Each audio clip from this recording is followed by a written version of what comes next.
everyone, Squirrelcore here, and welcome to a review of the Boltor Prime against the Telos Boltor. These are the two upgraded variants of the Boltor, a starter weapon that is puncture based. You probably already know this because you used the Boltor because you got it for free as a blueprint as you worked your way through the star chart. And if you're looking at the Boltor Prime against the Telos Boltor, well, you're looking at a master rank 12 and 13 weapon, so these are either so far in the future for you that you should just come back later, or these are quite recent news for you because you've reached the point where you can get them. With the Bolter Prime currently being under an unvaulting, which is about halfway through at this point, it is worth talking about. Now then, we will be discussing the Bolter Prime. First, its base stats, then its build, or at least the build I use for it, which I have had great success with. And then finally, we will be taking it through the simulacrum for 3 bits of testing. A level 70 test against a variety of enemies, a level 100 against those same enemies, and then a 150. We will be discussing how it performs throughout that afterwards. We will then do the same with the Telos Boltor, looking at its base stats, its build, and then finally simulacrum tests. After each set of simulacrum tests, I will discuss my opinions of the weapon with its performance fresh in my mind, as well as just put in some anecdotes about how it's felt to use out in the field. After I work my way through each weapon, we will come back to do a final conclusion on the weapon. So with that, we're going to make a quick cut here and come back to look at the Boltor Prime. The Boltor Prime, a currently unvaulted prime weapon, primed variant of the Boltor, mastery rank 13. So, first thing I like to discuss when looking at a weapon and recommending it to a friend, and therefore all of my friends here watching, how does this weapon perform?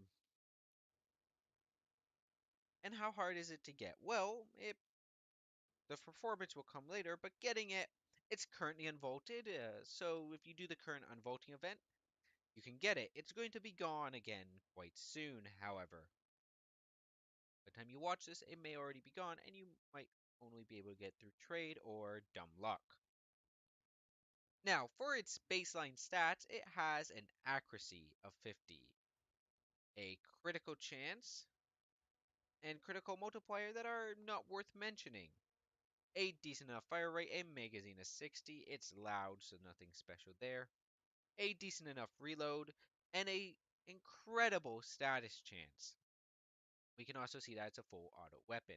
Now, status chance of 34% is more than enough for me to say, hey, if you toss on the 460% elemental mods, the ones that are 60% some element plus 60% status, you will get over 100% status. So every shot will be status. I do not personally do this, but you can do that with 64%. If that's a build you want to try and do, have at it. It is a puncture based weapon, which is not great because, well, puncture proc simply reduce the enemy's damage by 30%, which means nothing. It also completely lacks slash damage, so it is incapable of getting slash procs naturally on its own. So no damage over time is innate to this weapon. Most weapons have innate damage over time just due to the random status procs that they will get for slash. Being Mastery Rank 13, by the way, it's at the near the end of your Mastery Rank new weapon journey, as all weapons are released between Mastery Rank 0 and 15. This is at the later end of that, during one of the more busier times in when you're getting new weapons. So you'll get this as part of your last burst of weapons, and you'll do well enough with it. You shouldn't have too hard of a time getting to a Mastery Rank where you get it and use it. So, If we look at its build, it requires a 4 form of build, and we will quickly just point out that this here is not worth talking about. I will never go into detail on these, and this is standard corrosive on a status weapon. Moving onward, I can see, oh hey, look at this heavy caliber. I do not consider heavy caliber an instant add. This is not a critical mod for me because there are a lot of ways to get better DPS than this offers through much more clever play. And yes, it does basically give you a second serration, but it costs accuracy, and I prefer not to give up accuracy. This thing is a fairly accurate weapon. Without it, it loses a fair bit of its accuracy at range with it. It goes from being a mid to long range weapon to a short to mid range weapon. Now, Shred, this increases how many procs I get off just because I'm having more chances at it. It also gives a bit of punch through, so if something steps in the way of the high priority target I'm trying to gun down and strip the armor off of with all that corrosive, this gets in the way. This is just to push up that corrosive damage higher. This is to add more damage and to get a little bit CC and damage over time onto this thing. Sadly, heat procs, the burning from them, well, they give a couple seconds of crowd control. They are not that great for damage over time, but it is something, so it is increased DPS, and that is why I took it. My testing showed that it did much better than just going hard into corrosive. As for your procs, you're mostly going to get corrosive procs with a small amount of heat and puncture procs and a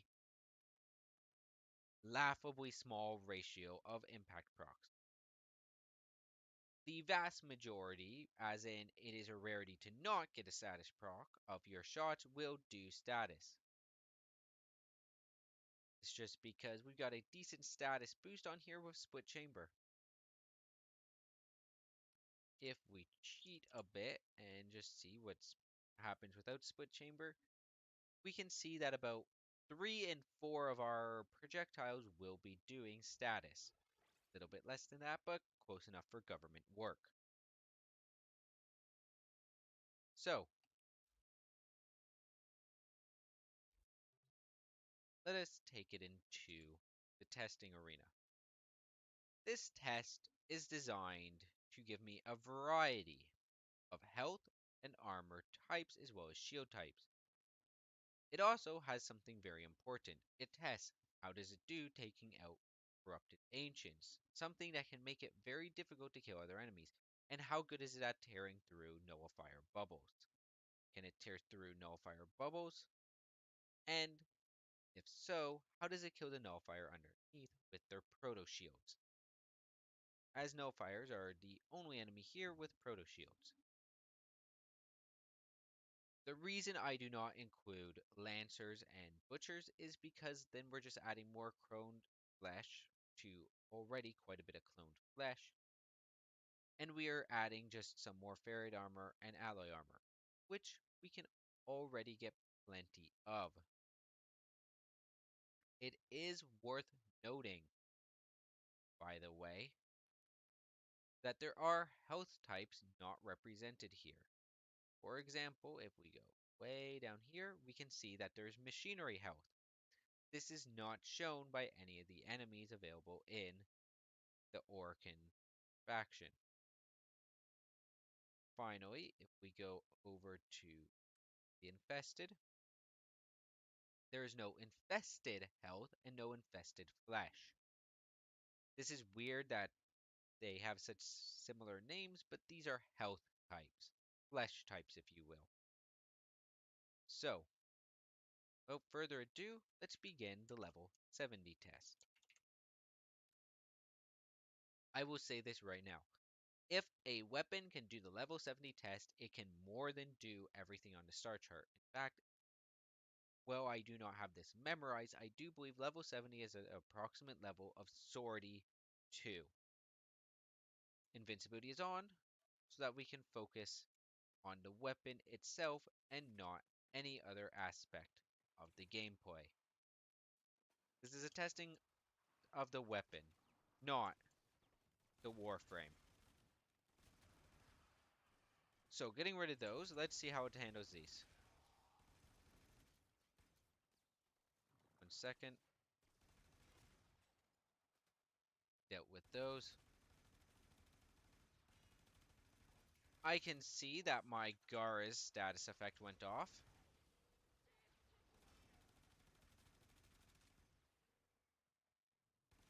As you can see, it does quite fine against armored units as it has an ungodly amount of corrosive on it.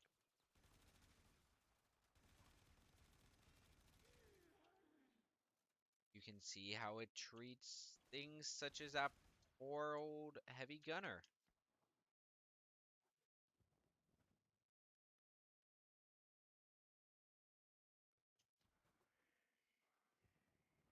Oh, there's someone out there.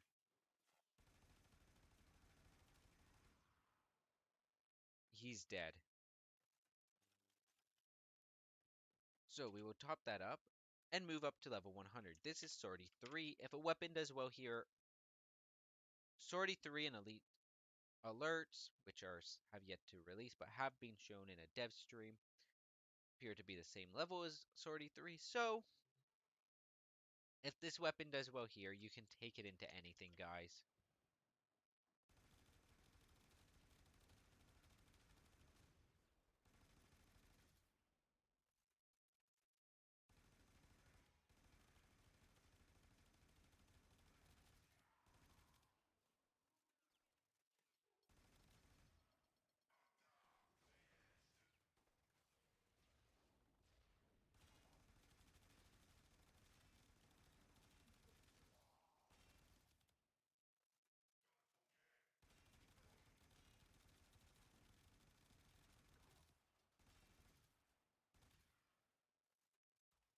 And as you can see, it continues to tear through enemies at level 100.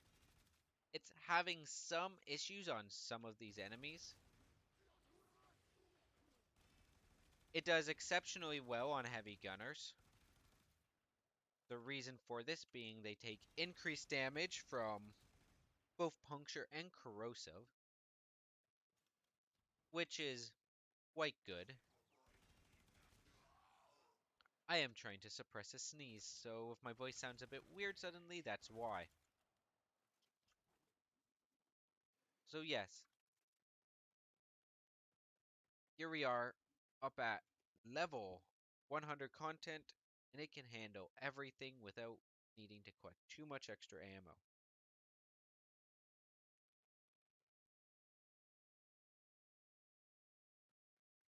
I do not hear anything out there, so I will now do this. And yeah, nothing there. So, level 150 content. This is higher level than anything out in the game, and you only see this during endurance runs on places like Mott.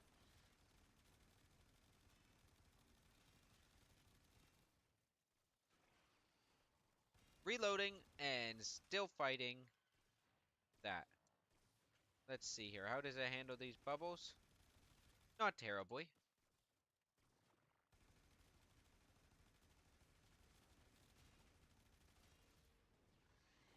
I want to draw attention, however, to my current ammo reserves. They're not doing great. Now, you can see I'm getting a lot of procs because, well, I'm getting a lot of impact procs because these enemies keep staggering. And the smallest, in fact, the minority of my procs are impact. Ugh. It takes a while to kill these enemies. This weapon has definitely passed its viable point.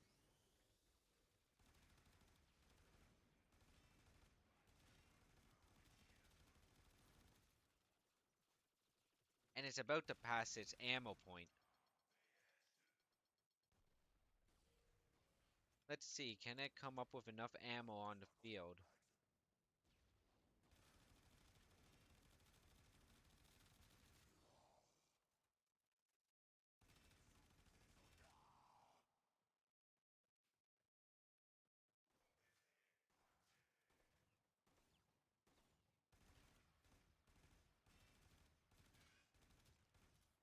That's some bad shooting. I've been missing a fair bit here.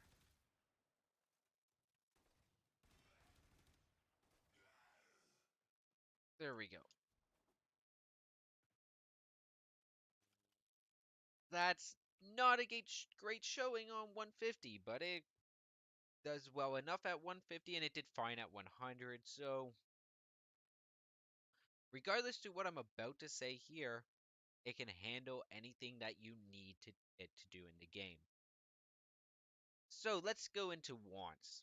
I like to do endurance runs. I want to be able to do endurance runs. This weapon does not do that great in endurance run. That's about all there is to it. Just extremely high level content is not its forte. Status weapons, for some reason, seem to stop there, despite the fact that conventional wisdom from everyone is like status weapons are better at very high level content. I disagree due to certain changes in the game and the meta, but I will let people have that one. This weapon, as you saw, without any Warframe abilities to back it up, isn't doing great at 150. It will go a fair bit further if you have some Warframe abilities to back it up. That said, there's some pretty crazy stuff that you can pull off with Warframe abilities. I saw a video of guys taking on level 500 enemies with a mining laser and a bunch of Warframe abilities. There's some pretty silly builds out there that can make anything kill anything. So we're going to cut here, come back, and look at the not the companion, that is the wrong word, the counterpart from the Arbiters of Hexis, the Telos Boltor. The Telos Boltor, the primary weapon from the Arbiters of Hexis. This weapon, unlike the Boltor Prime, is always available and can easily be traded for either a syndicate weapon, a small bit of platinum, or many other goods between players. It can also easily be acquired simply by being a member of the Arbiters of Hexis, and is, to date, the best primary I have received from any of the syndicates. I cannot yet speak for the Racta Cernos nor the Sakura Penta. I'm, I have not yet used those, but from what I can see looking at their stats, they're not quite impressed. So, Telos Boltor. It has half the base accuracy of its prime variant. Oh, I should point out, by the way, being a syndicate weapon before we go any further, it has the truth proc from Arbiters of Hexis that heals you. It gives you a parkour boost, and it releases a gas explosion. I believe the healing percentage is 25%, same with the boost. I do not know how long that boost lasts off the top of my head, and the gas explosion does 1,000 damage within what I believe is 25 meters. Now then, it's a Mastery Rank 12 weapon, so the difference in Mastery Rank is not worth discussing. Now, back to the accuracy and stats. Accuracy is half as high at base as the Prime variant. Critical chance. To be honest, the critical chance is quite nice. 30% critical chance is nothing to scoff at. Critical multiplier, 2.4 times. 2.4 time multiplier is quite nice. That's a decent enough one. Fire rate is slightly lower, but it does have a larger magazine. The reload time is identical, and the status chance is nothing to write home about. It is, of course, a full auto weapon with the same damage distribution, more or less, though it does have a lower base damage. So let's look to its build. Its build requires merely two formula, other like the Boltor Primes. 4. Now, these here are incredibly standard, as are these. This is a crit weapon after all. What we are now looking at are these four mods. This here is a tiny bit more status viral combination. This is to get enough status procs that you will be delivering viral to anything that really needs it. Viral procs reduce an enemy's HP by half, that is, attacking the maximum HP. This is put in kind of a.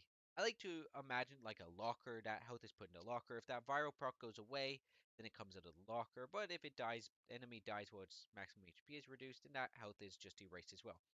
So that is essentially 50% EHP is just magically done to an enemy. That's that is how it works now I think about it because armor is applied before health. So that is about 50% of its effective health just kind of gone, assuming nothing has been done to strip armor. Which, if you're playing a team, there's probably someone stripping armor in there. Primed cryo rounds.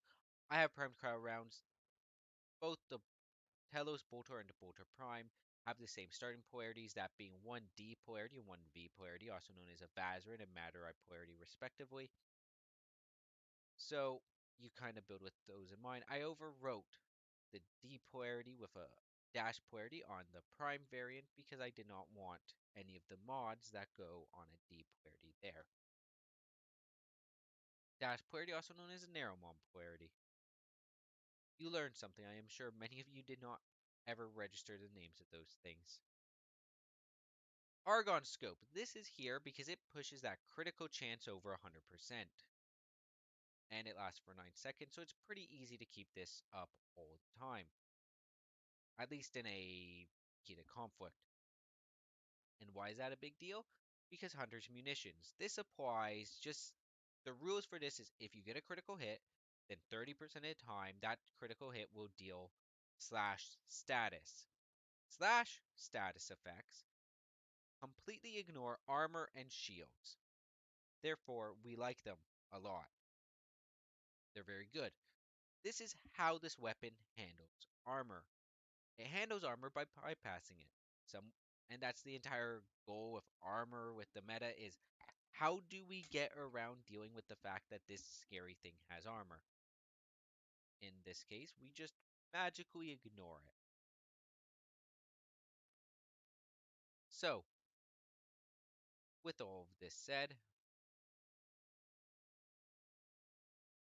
and as I said, these by the way are just standard crit weapons. So with this said, we can back out of here and immediately take it down to the testing range. Can it handle anything sane you might ever send it against? That's the first question, is it not? Let's find out.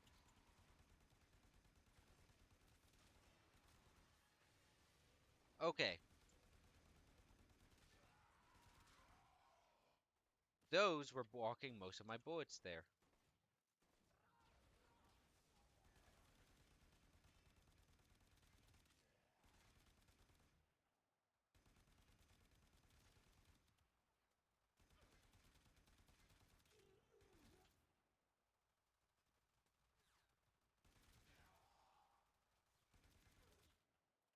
Oh, 1 second, need to reload. Thanks.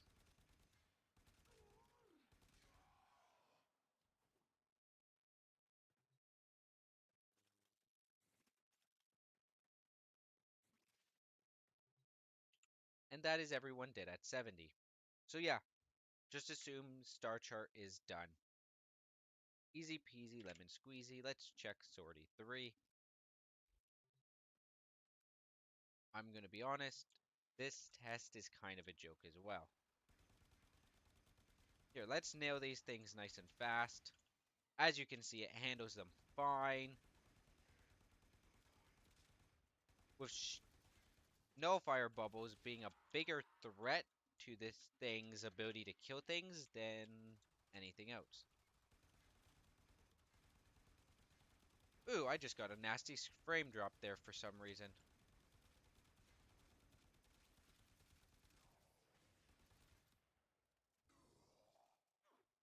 And as you can see, those slash procs go to work. Huh,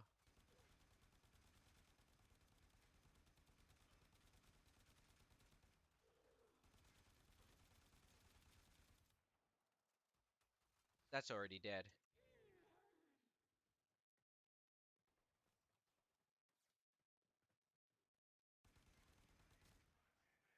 This weapon happens to lend itself amazingly to anyone stripping armor around it because it just flat increases the damage it does, by the way.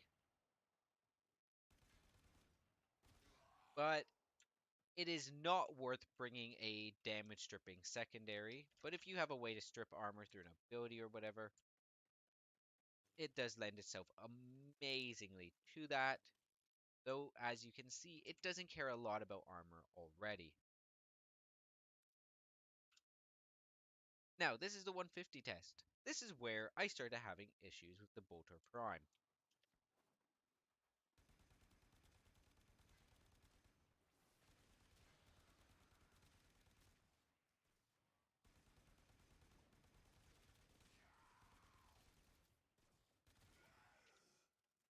This is where I still don't have issues with the Telos Boltor.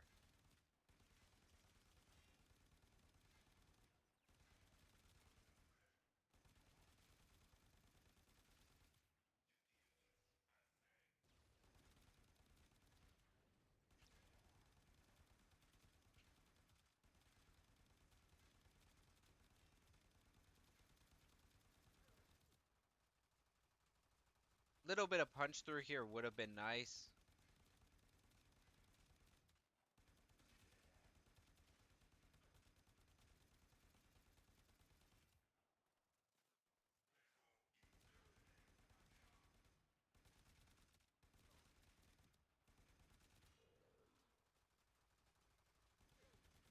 Here we go. Now we can see what it's like against an enemy that is not constantly being covered by an ally.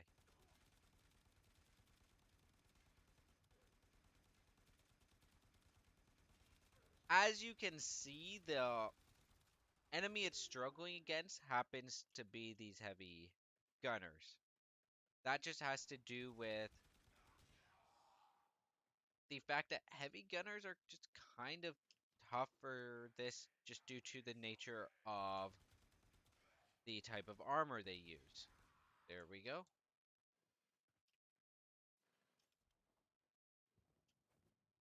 And that's kind of it. So, taking this weapon into endurance runs, it just keeps going. I normally leave out of boredom than because I died.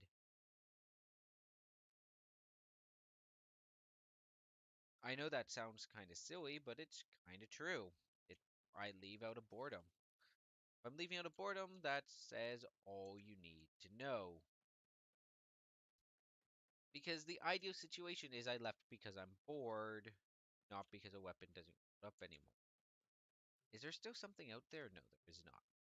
So, as you can see, this will more than handle anything you need it to kill. With the biggest problem being heavy gunners, and if you are running into one of those, my recommendation is that is why you carry a good armor murdering secondary for those. Otherwise, let's head on into our conclusion. So I have thought long and hard about this conclusion. Of the two weapons, the Telos Boltor and the Boltor Prime, I would much rather use the Telos Boltor. It requires 2 less Forma, it is always accessible in the game, it requires 1 less Mastery rank, It has a Syndicate proc, which cannot come into question, by the way, while testing these weapons here in the Simulacrum. And the most absurd thing about it all is it just outperforms it. It handles armored enemies better, and the one armored enemy it does have issues with, being the heavy gunner, can be handled with a status secondary to quickly strip off a small bit of armor before you switch back and just finish it off. Now, how absurd is this? Well, quite extreme. So, I have here something that I like to just compare and show you one of my issues with the Boltor Prime. The Boltor Prime, by the way, is a very good status primary. It is not a bad weapon. It will handle any content you need it to handle easily enough. If you can get it, get it. I would not say it is the best weapon in the game anymore because the Telos Boltor is a better weapon, and I am pretty sure there are better weapons than the Telos Boltor as far as primaries go. But to really dig into this, let's look over at my Axe Stiletto Prime. These are a rapid fire status secondary. They require 2 forma. I could not tell you what the default polarities were on these, as I no longer remember and failed to look it up beforehand, but here we are. If I look over this weapon, I can see very clearly that it is a quite definitively a status rapid fire secondary. They have a nice high fire rate. I want to say, I think it's the same. No, it's a lower fire rate than what the Bolter Prime has. So they have a lower fire rate, a smaller magazine by default, but and I do have more status mods on here. All in all, these are to the Bolter Prime a secondary alternative. But it's not truly a secondary alternative, and I am going to show you why. And this is a point against the Bolter Prime.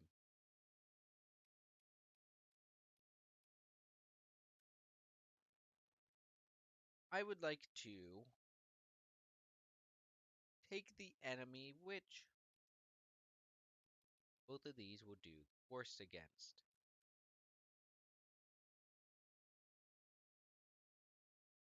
And I do not need that many of it. We'll do 2 of them. And first we will kill these with merely my Bolter Prime.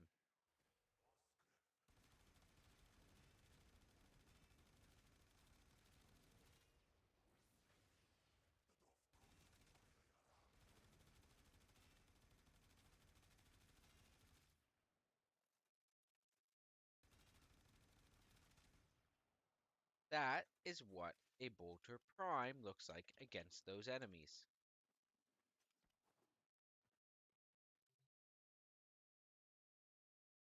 Now, the Axtoeto Prime serve the same purpose in the fact that they are status weapons, rapid fire.